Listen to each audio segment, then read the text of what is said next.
ത്രിയേക ദൈവത്തിന് സ്തുതി. നമ്മുടെ ജീവിതത്തിൽ ചിലപ്പോൾ സാഹചര്യങ്ങൾ നമുക്ക് എതിരായി നിൽക്കാറുണ്ടല്ലേ? എന്നാൽ ജനനം മുതൽ വേദന എന്ന് പേരും പേറി ജീവിക്കേണ്ടി വന്ന ഒരു മനുഷ്യനെ പറ്റി നിങ്ങൾ കേട്ടിട്ടുണ്ടോ? അങ്ങനെ ഒരാളെപ്പറ്റി വിശുദ്ധ ബൈബിളിൽ പറയുന്നുണ്ട്. യബ്ബേസ് എന്നായിരുന്നു അയാളുടെ പേര്. എന്നാൽ വിശുദ്ധ ബൈബിൾ പറയുന്നത് അവൻ തൻ്റെ സഹോദരന്മാരെക്കാൾ ബഹുമാനിക്കപ്പെട്ടവനായിരുന്നു എന്നാണ്. എങ്ങനെയാണ് വേദനയിൽ ജനിച്ച ഒരാൾ ബഹുമാനിക്കപ്പെട്ടവനായി മാറിയത്? അതിൻ്റെ രഹസ്യം അവൻ ദൈവത്തോട് നടത്തിയ പ്രാർത്ഥനയായിരുന്നു.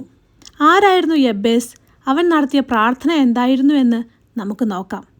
1 ദിനവൃത്താന്ത പുസ്തകം 4-ാം അധ്യായം 9-10 വാക്യങ്ങൾ. യബ്ബേസ് തൻ്റെ സഹോദരന്മാരെക്കാൾ ഏറ്റവും മാന്യനായിരുന്നു. അവൻ്റെ അമ്മ ഞാൻ അവനെ വ്യസനത്തോടെ പ്രസവിച്ചു എന്ന് പറഞ്ഞ് അവന് യബ്ബേസ് എന്ന് പേരിട്ടു. യബ്ബേസ് ഇസ്രായേലിൻ്റെ ദൈവത്തോട്, നീ എന്നെ നിശ്ചയമായി അനുഗ്രഹിച്ച് എൻ്റെ അതിർ വിസ്താരമാക്കുകയും നിൻ്റെ കൈ എന്നോടുകൂടെ ഇരുന്ന് അനർത്ഥം എനിക്ക് വ്യസന കാരണമായി തീരാതെ വണ്ണം എന്നെ കാക്കുകയും ചെയ്താൽ കൊള്ളായിരുന്നു എന്ന് അപേക്ഷിച്ചു. അവൻ അപേക്ഷിച്ചതിനെ ദൈവം അവന് നൽകി. യബ്ബേസ് എന്ന പേരിൻ്റെ അർത്ഥം തന്നെ വേദന എന്നാണ്. തൻ്റെ അമ്മ അവന് നൽകിയ ആ പേര് ഒരുപക്ഷെ അവനെ എപ്പോഴും തളർത്തിയിരുന്നിരിക്കാം. എന്നാൽ അവൻ തൻ്റെ ഭൂതകാലത്തെയോ പേരിനെയോ ഓർത്ത് വിലപിച്ചില്ല. പകരം സാഹചര്യങ്ങളെ മാറ്റാൻ കഴിയുന്ന ദൈവത്തിലേക്ക് അവൻ നോക്കി. പ്രാർത്ഥനയിലൂടെ അവൻ തൻ്റെ വിധിയെ മാറ്റിമറിച്ചു. എന്താണ് യബ്ബേസ് ഇസ്രായേലിൻ്റെ ദൈവത്തോട് അപേക്ഷിച്ചത്? നീ എന്നെ നിശ്ചയമായി അനുഗ്രഹിച്ച് എൻ്റെ അതിർ വിസ്താരമാക്കുകയും നിൻ്റെ കൈ എന്നോട് കൂടെ ഇരുന്ന് അനർത്ഥം എനിക്ക് വ്യസന കാരണമായി തീരാതെ വണ്ണം എന്നെ കാക്കുകയും ചെയ്താൽ കൊള്ളായിരുന്നു എന്ന് അപേക്ഷിച്ചു. അതെ, നമുക്കും യബ്ബേസിനെ പോലെ യഹോവയായ ദൈവത്തോട് അപേക്ഷിക്കാം. ഒന്നാമതായി, അങ്ങ് നിശ്ചയമായും എന്നെ അനുഗ്രഹിക്കണം. എങ്ങനെ? ശാരീരികമായി, മാനസികമായി, ആത്മീകമായി, വൈകാരികമായി, സാമ്പത്തികമായി, എൻ്റെ ജീവിതത്തിൻ്റെ എല്ലാ മേഖലകളിലും എന്നെ അനുഗ്രഹിക്കണം. ഞാൻ ദൈവത്താൽ അനുഗ്രഹിക്കപ്പെട്ടവളായിരിക്കണം. രണ്ടാമതായി, അങ്ങ് നിശ്ചയമായും എൻ്റെ അതിരിനെ വിസ്താരമാക്കണം. എൻ്റെ വീടിൻ്റെ, എൻ്റെ കുടുംബത്തിൻ്റെ, എൻ്റെ വസ്തുവകയുടെ, എൻ്റെ ബുദ്ധിയുടെ, എൻ്റെ വിദ്യാഭ്യാസ യോഗ്യതയുടെ, എൻ്റെ സന്താനങ്ങളുടെ, എൻ്റെ സമ്പാദ്യ തുകയുടെ എല്ലാ അതിരിനെ ദൈവമേ നീ വിസ്താരമാക്കി തരണം. മൂന്നാമതായി, അങ്ങയുടെ കൈ എന്നോട് കൂടെ നിശ്ചയമായി ഇരിക്കണം. ഞാൻ പാർക്കുന്ന വീട്ടിൽ, ഞാൻ പോകുന്നിടത്തെല്ലാം എൻ്റെ കുടുംബാംഗങ്ങളോടൊപ്പം എനിക്കുള്ളതിനോടൊപ്പം എല്ലാം അവിടുത്തെ കൈ കൂടെ ഇരിക്കണമേ എന്ന് പ്രാർത്ഥിക്കാം. ഈ അപേക്ഷ വളരെ പ്രധാനമാണ്.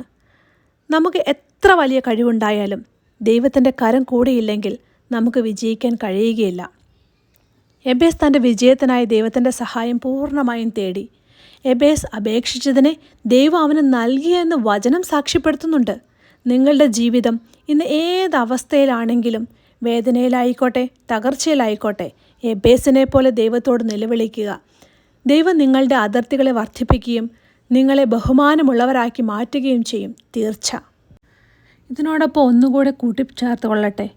ഇന്ന് ലോകം മാനിഫെസ്റ്റേഷനിലൂടെയും സാത്താനികമായ വഴികളിലൂടെയെല്ലാം നേട്ടങ്ങൾ നേടാമെന്ന് വിചാരിക്കുന്നു. എന്നാൽ ഇവ മനുഷ്യനെ ദൈവത്തിൽ നിന്നും അകറ്റുന്നു. ദൈവത്തിൻ്റെ കൈ കൂടെയില്ലാതെ ലഭിക്കുന്ന ഉയർച്ചകൾ അപകടകരമാണ്. അവ നമുക്ക് താൽക്കാലിക ലാഭം നൽകിയേക്കാം, പക്ഷേ അത് നമ്മുടെ ആത്മാവിനെ നശിപ്പിക്കും.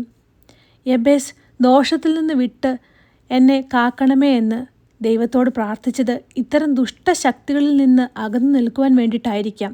ദൈവത്തിൻ്റെ പരമാധികാരത്തിന്മേൽ വയ്ക്കുന്ന ആശ്രയത്വമാണ് എല്ലാത്തിനും ഉപരിയായിട്ടുള്ളതെന്ന് നമ്മളെ യബ്ബേസ് പഠിപ്പിക്കുന്നു. യബ്ബേസിനെ പോലെ ദൈവത്തിൻ്റെ സംരക്ഷണത്തിനായി നമുക്കും യാചിക്കാം.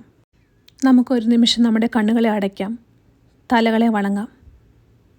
കർത്താവായ യേശുവേ, ഇന്ന് കേട്ട വചനപ്രകാരം യബ്ബേസിനെ അനുഗ്രഹിച്ചതുപോലെ അങ്ങയുടെ അനുഗ്രഹം ഞങ്ങളുടെ മേൽ പ്രകരണമേ. ഞങ്ങളുടെ ജീവിതത്തിലെ തടസ്സങ്ങളെ നീക്കി ഞങ്ങളുടെ ആത്മീകവും ഭൗതികവുമായ അതിരുകളെ വികസിപ്പിക്കണമേ. ആധുനിക ലോകത്തിൻ്റെ തെറ്റായ പ്രവണതകളിൽ നിന്നും അന്ധകാര ശക്തികളിൽ നിന്നും ഞങ്ങളെ കാത്തു സംരക്ഷിക്കണമേ. ദോഷത്തിൽ നിന്ന് ഞങ്ങളെ വിടുവിച്ച് അവിടുത്തെ സമാധാനത്തിൽ ഞങ്ങളെ വഴി നടത്തണമേ. അങ്ങയുടെ വചനത്തിൽ ഉറച്ചു നിൽക്കുവാനും മറ്റുള്ളവർക്ക് അനുഗ്രഹമായി തീരുവാനും ഞങ്ങളെ സഹായിക്കണമേ. പ്രാർത്ഥന കേട്ടതിനായി സ്തോത്രം. ആമേൻ. ദൈവതിരുനാമം മാത്രം മഹത്വപ്പെടുമാറാകട്ടെ.